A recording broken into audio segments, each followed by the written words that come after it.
السلام علیکم معزز ناظرین، اگر آپ ہمارے چینل میں نئے ہیں تو ہمارے چینل کو سبسکرائب کر دیں تاکہ ہر نئی آنے والی ویڈیو کا نوٹیفیکیشن آپ کو ملتا رہے۔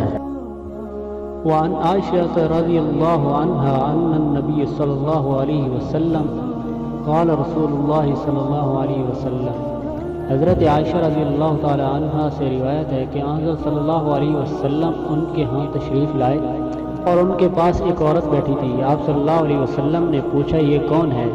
میں نے جواب دیا یہ فلاں عورت ہے جس کی نماز کا تذکرہ کیا جاتا ہے۔ آپ صلی اللہ علیہ وسلم نے فرمایا بس ٹھہرو، تم وہ چیز لازم پکڑو جس کی تمہیں طاقت ہو۔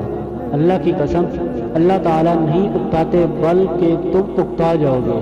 اللہ تعالیٰ کو وہ اطاعت زیادہ محبوب ہے جس کو کرنے والا اس پر مداومت اختیار کرے۔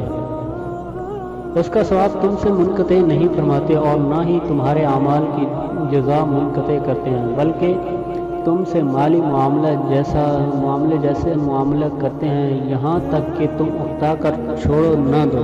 بس مناسب یہ ہے کہ تم وہ اختیار کرو جس کی تم دواماً طاقت رکھتے ہو، اس کا ثواب اور فضیلت بھی دواماً تمہارے لیے ہے۔